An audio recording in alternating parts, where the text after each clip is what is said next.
Show money where your mouth is, pushing where the crowd is. Baby, put your hands up, we didn't settle lines. It's in the papers, we don't look like comments.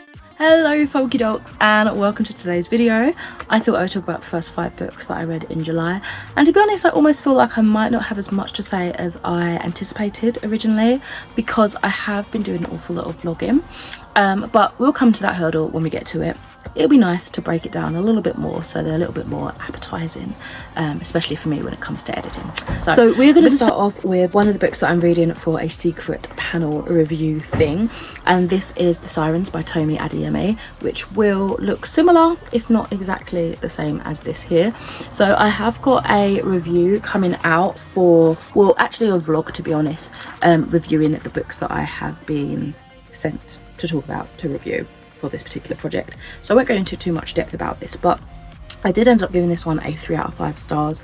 And just for a brief synopsis, when Emery joins Dartmouth College, she is determined it will be her ticket to the future as she leaves the chaos of the past behind. But before long she meets intoxicating Rue and her group of close-knit friends that are named the Sirens. Emery is captivated by them, she cannot stay away from them, and they can't almost stay away from her. She starts to ask herself, what do they want from Emery, but also what can she get from them?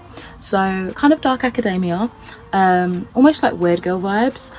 I will leave my thoughts to that vlog that I have just highlighted briefly. I do have some quotes from that one, so I will include one here, try not to spoil it. Let's go for an earlier page. Rue was like a flower, a camellia as crimson as the red of her lips. She might reveal a petal every now and then, but Emery knew never to pick. Yeah, some of the words in here and the writing is really quite poetic. After that, I DNF'd, unfortunately, one of the other books that was on this list to read, and that was The Hill by Harriet Clark. And I ended up DNFing this at page 77, and I feel bad really because it wasn't really a long book, but I just couldn't like force myself to get through it. Potentially it was time constraints and I just thought it wasn't giving me enough for me to want to continue it for this particular project, but it's something that I could consider going back to at a later state, you know, off my own back. So we're following Susanna Klein, who was a baby when her mum robbed a bank with a group of other similar thinking radicals. Now every Saturday Susanna lines up at the prison gates among the other children, waiting to see mothers who will never be released. This was kind of like a literary fiction book and I couldn't get into it, but I will tell you more thoughts about that when that vlog comes out. So I did have a couple of quotes actually for The Hill, despite feeling like I had to DNF it. So I will read you one of the quotes. I've almost got like full pages, they're quite chunky ones. So this one I kind of had to get my head around the wording of, but it makes sense, I think. So this is one of the earlier pages, I think page 36. Of all the ways of being lonely, hearing that life could have been otherwise is one, and hearing the person beside you wish that were is another. Do you see what I mean? It's like a kind of weird way of saying it, but I get it now, I get it. And I then followed up with a lighter read, which was an unexpectedly, expectedly, because I was told in advance by my friend, a spicy, cutesy kind of manga, and this was called Yagi and the Bookshop Goat by Fumi Furukawa. This was a 4.5 out of 5 stars for me. I had so much fun reading this. It was definitely, as I say, I was expecting it, but also at the same time not expecting the level of spice that we got. So this is set in a tranquil world where all animals live in peace. Carnivores and herbivores have an agreement to live amicably. Yagi is a goat who loves reading and eating books and wants to work in a bookshop, but goats aren't welcome because of their aforementioned chewing traits. Maybe he can try his luck in a carnivore bookshop. This was definitely kind of like a Beastars vibe, but for me, I always found Beastars, like I couldn't watch more than like 2 episodes or so. I found it really uncomfortable and kind of creepy. So yeah, I with this, I didn't feel like, oh my god, I shouldn't be reading this. Do you know what I mean? But with Beastars, I was like, is this legal? Oh, Elsa, you've knocked my book down. I got a fluff in my mouth, I got a fluff in my eye. Oh, the pain. Okay. It was a super tender and sweet story, almost to the point of being cringe at times, but it was just the right amount. It was in a good way. Although, as I say, I was warned about some of the spice, the sex scene still kind of just came out of nowhere. There was no real kind of lead up to it. I almost had to second guess myself when I was like, oh, do you mean it actually is that way? It was just such a random turn of phrase that was like, you need to do this, and then all of a sudden it escalated from like nothing. It was funny, it was cute, it was romantic, and it was spicy, and I think it's a one-shot, so there's like no other books in this world, although I would love more from this story. I had a great time reading it. I just wish it was a series. And the last two books that I'll talk about in this video, I believe I included in like a Summerween themed vlog, and they are volumes 1 and volumes 2 of The Trees. I believe it is a 3 or 4 volume series, so I do need to get hold of the finale just to wrap it all up. But this one was kind of like an eco-alien horror sci-fi crossbred hybrid thing. So 10 years ago, after they landed all over the world, the trees did nothing but exert their silent pressure on the earth. 10 years since, humanity has learned that there is intelligent life in the universe, but that they do not recognize us as intelligent or alive. So I'll just kind of give you my overall thoughts for the first one, I would say, and then sort of gloss over my thoughts for the second one so I don't spoil anything. But specifically for the first one, I was instantly hooked with the story. It kind of reminded me a little bit of World War Z, with how we see different POVs scattered across Earth, and how they experience these entities, these trees kind of taking root on their land, and how that affects them. There's more themes explored than I was expecting, such as, you know, society, class divide, power, weapons, lots of things that for a graphic novel I feel like it still took a little bit of time to, you know, focus on some of these things without just kind of ghosting past it. There was, yeah, so many avenues explored, and I had such a great time. I ended up giving that one a 4 out of 5 stars. And then for volume 2, again, I gave a 4 out of 5 stars.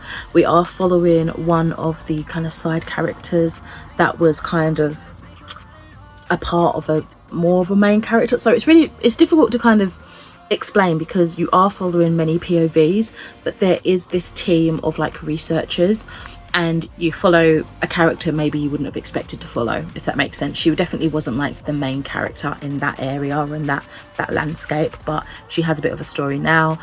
She's being asked to study the biology of like the land, survey the land around the trees in Scotland, and kind of come back with her report and her findings. So this was a really satisfying follow-up for me. It jumped straight into where we left off without much preamble. It was just like, this is a continuation, you know. Our cast of characters were greatly diminished, sadly, but I did enjoy that we had more of an observation that felt more like a focal point, and that we could really hone into the story and get that perspective and kind of explore and expand on those views a little bit more. Although this was, or at least it felt shorter than volume 1, it felt more condensed and focused overall, which was an asset, I would say.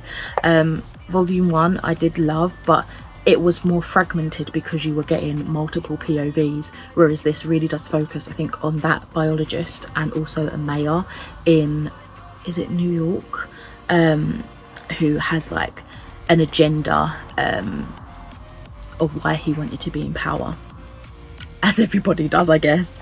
I really loved the art and the unfolding story and the places that we explored as well, and I am looking forward to picking up the final books in this series. So I also had some quotes from Trees volume 1, again quite a lot with this one. Let's see which one we should choose. I felt like I was growing up twisted, so I threw myself out on the wind with the dream of landing under a better sun. I also, to finish up, have some quotes of volume 2 of The Trees. I have like 5 different ones here, so again, trying to find one that is not too spoilery. They say nothing really changes anymore, but it does. It just changes so slowly that we don't notice things until they're gone, especially the little things. Ain't that the truth? So my friends, those are the first couple of books that I read in July. I know what you've been reading, and I will follow up with part 2 momentarily. Thanks for watching. Bye.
Some money where you're not first, pushing where the crowd is. Baby, put your hands up, we didn't have settled lines.